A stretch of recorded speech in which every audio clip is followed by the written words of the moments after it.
We're delighted to be joined by Longford Minor Football manager Enda McGarren. And Enda, it's been a fantastic couple of weeks for the minor footballers with wins over Offaly in Dublin. What's the mood like in the camp? Yeah, Jerry, obviously it's very good. And going away to Offaly in the first game, we were looking forward to it, and we got a good result down there. So to back it up then with another win at home to Dublin in Newtown Forbes last week was really good. So obviously the confidence is growing, and it's given the belief to the players that they can go on and be more successful. Yeah, it's good, sure. Spirits are high, I suppose, and lads are looking forward to the next game and the semi-final in a couple of weeks. So yeah.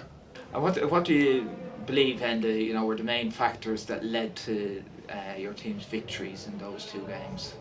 I suppose preparation was the first thing. So we've been training since last November, but doing trials and bringing that into December and doing a lot of work in the gym and on the pitch.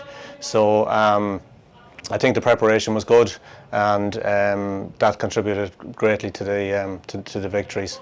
So yeah, there's a good group of players there. They've got good attitude as well, and they work really hard prior to those games.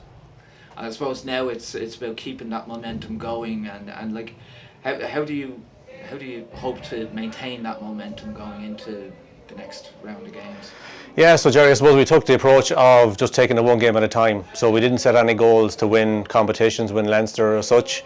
We just set a goal to try and do the best we can for each game. So we're not looking beyond Laois this Saturday. We just want to try and do the best we can, and I suppose the score takes care of itself at the end of the day. So yeah, we just take one game at a time and see where it takes us. And then there seems to be great togetherness in this group. And I've seen them on the sideline encouraging each other on the pitch. How do you create that positive and supportive environment for young players to thrive in? Yeah, so I suppose with the approach of long-term player development. So I've been involved with these since they were under 14. So we kind of try and give them a focus in terms of ability and how they're going to progress from when they come into a development squad up until they're almost at under 20 with Longford. So we try and set them goals for themselves to work on. It's not just about the team winning or losing, it's about them improving every year. So I think when we kind of come at it that way, then every player is focused on what he needs to do for himself, and then how that integrates with the team. So I think that's good. And then I suppose in terms of building a bond and a spirit, like a lot of the players are at school together, they're from the same clubs, and they just seem to gel very well.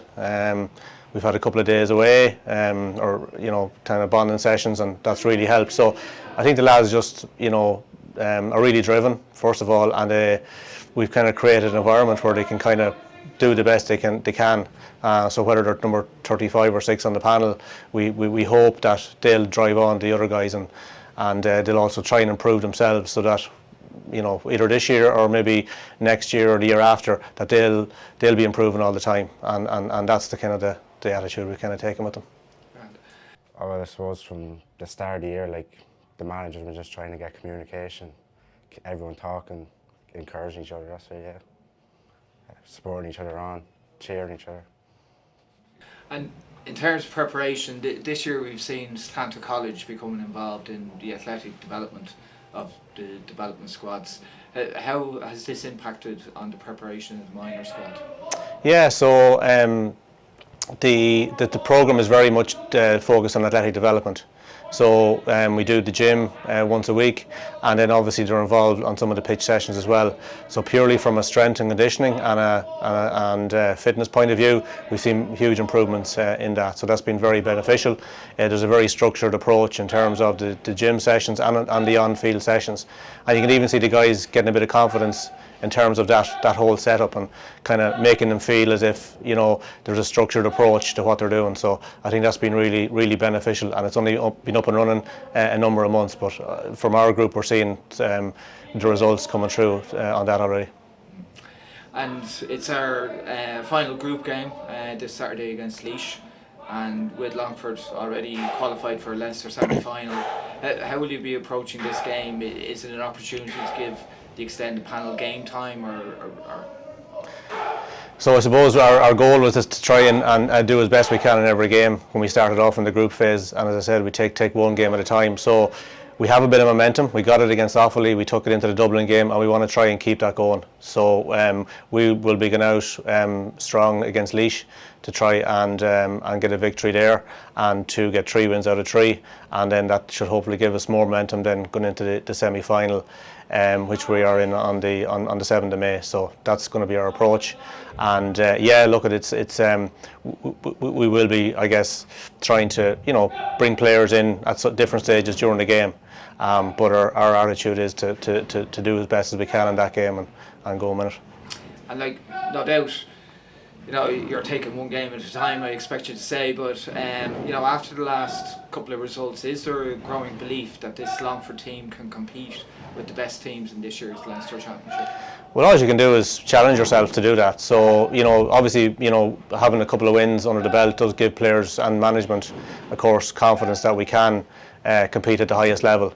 And every year minor, it's a different group of players that come in. So you just don't know from year to year what group will emerge and be strong at that level. So why not Longford this year? Why not be the team that kind of has a bit of success in terms of results and push on as best we can? Dublin was also maybe kind of seen as, let's say, the game, let's say, that we wouldn't know what would happen, but obviously as game by game we're growing in confidence, and now we're just looking forward to the next game and getting a 3-week break, and then we're getting in the Leinster semi-final, and hopefully we perform to the best of our abilities. And do you reset your goals as the championship progresses? Have you got the same goal that you started out with? Yeah, well, as I said, our goal, not being too cliched, our goal is to win every game. We're in the Leinster Championship at the minute. So yeah, let's see how far we can get in the Leinster Championship. If we're knocked out of the Leinster Championship, then there is a Tier 2 and Tier 3 All-Ireland structure in place. So if we end up in that, then we'll be doing our best to try and do what we can in that competition as well. So yeah, it's Leinster Championship is our goal at the minute.